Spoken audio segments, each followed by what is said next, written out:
దేశంలోనే తొలి ఏపీగ్రఫీ మ్యూజియం మన భాగ్యనగరంలో ఏర్పాటు అయిందని కేంద్ర మంత్రి కిషన్ రెడ్డి అన్నారు.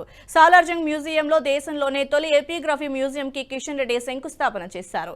భారత పురాతత్వ శాఖ హైదరాబాద్ విభాగం ఆధ్వర్యంలో ఈ మ్యూజియం ఏర్పాటు చేశామన్నారు. మ్యూజియంలో 1,00,000కు పైగా ప్రాచీన శిలాశాసనాలు, లోహాలపై, చెక్కలపై చెక్కిన శిల్పాలను వాటి డిజిటలీకరణ పూర్తి చేసి ఈ ఏపీగ్రఫీ మ్యూజియం ద్వారా సందర్శకులకి అందుబాటులో ఉంచుతారని తెలిపారు. వివిధ భారతీయ భాషల్లో మన పూర్వీకులు ఇచ్చిన సందేశాలు, పేర్కొన్న అంశాలు వంటివెన్నో ఈ ఏపీగ్రఫీ మ్యూజియం సందర్శన సందర్భంగా అనుభవంలోకి రానున్నాయని కిషన్ రెడ్డి అన్నారు. శాసనాలు అనేటువంటివి మన భారతదేశ చరిత్రకు ఆ రకంగా ఏ దేశానికైనా కూడా శాసనాలు అనేటువంటివి మనకు చారిత్రకమైనటువంటి వెన్నెముక వంటివి. చరిత్రను పునర్నిర్మించుకోవడానికి శాసనాలకు మించినటువంటి ఆధారాలు ఎక్కడ ఉండవు.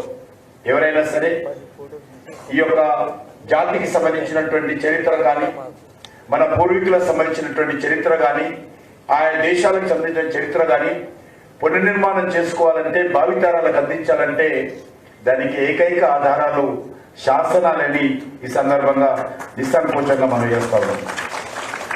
అంతేకాకుండా ఈరోజు మనం చూస్తా ఉన్నాము, ఈ యొక్క శాసనాలను మనం పూర్తి స్థాయిలో పరిరక్షించుకోవాల్సినటువంటి అవసరం ఉంది.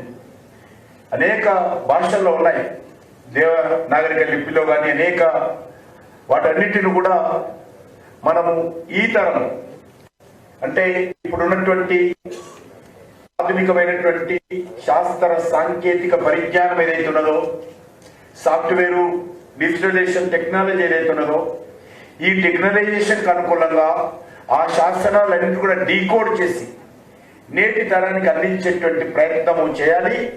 దాంతోపాటు ఆ చరిత్రనంతా ప్రిజర్వ్ చేయాలి భావితరాల కోసం. ఈ వీడియో మీకు నచ్చినట్టయితే లైక్ చేయండి, 10 మందికి షేర్ చేయండి. అలాగే కామెంట్ల రూపంలో మీ అభిప్రాయాలను మాతో పంచుకోండి. Nationalist hub group of channels ను సబ్స్క్రైబ్ చేసుకుని తెలుగునాట జాతీయవాద జర్నలిజాన్ని ప్రోత్సహించండి. ఈ వీడియో కింద ఉన్న బెల్ ఐకాన్ పై క్లిక్ చేయడం మర్చిపోవద్దు.